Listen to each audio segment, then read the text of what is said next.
سدیدا صاحب صدر اور میرے معزز ساتھیوں، آج خاص صاحب کی تقریر کا عنوان ہے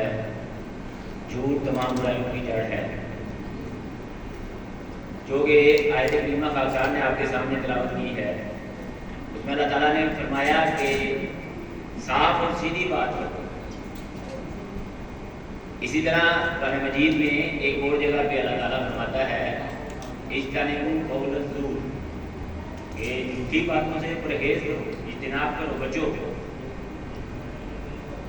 کاغذات نبی کریم صلی اللہ علیہ وآلہ وسلم کی ایک حدیث کا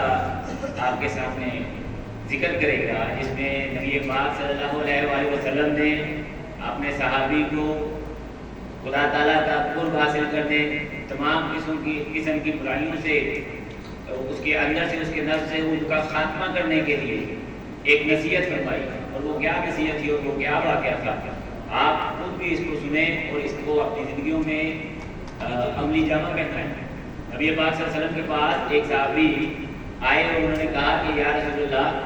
میں چاہتا ہوں کہ میں اپنے اندر سے، میرے اندر بہت برائیاں ہیں، بہت گناہ ہیں، بہت شراب پیتا ہوں، زنا کرتا ہوں، کیا ہے جو نہیں کرتا، میں چاہتا ہوں کہ میں ان کو چھوڑ دوں، تو میں کیا کروں کہ یہ سب چھوٹ جائیں مجھ سے؟ یا نبی پاک صلی اللہ علیہ وسلم نے فرمایا کہ تم جھوٹ چھوڑ دو۔ وہ صحابی کہتے ہیں کہ میں گھر چلا گیا، نبی پاک صلی اللہ علیہ وسلم سے وعدہ کیا کہ میں آئندہ نہیں بولوں۔ گھر جا کے کہتے ہیں کہ شراب پینے کا دل کیا تو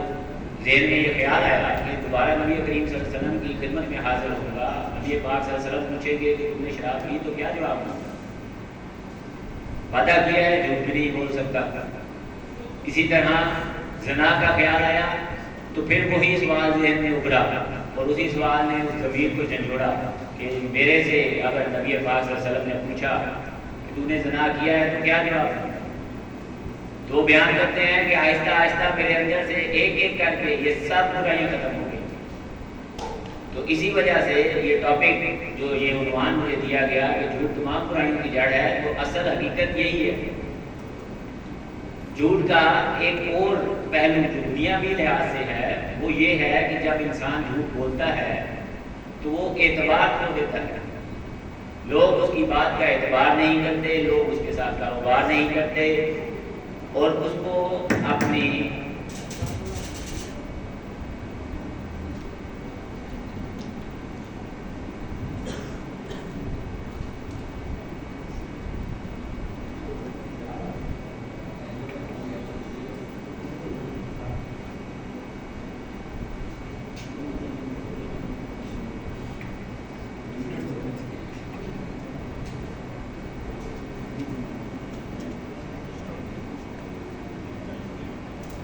أشهد أن لا إله إلا الله وحده لا شريك له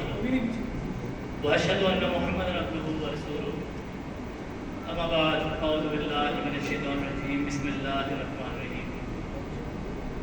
معزز صاحبان اور پیارے خدام بھائیوں، افسار کی تقریر کا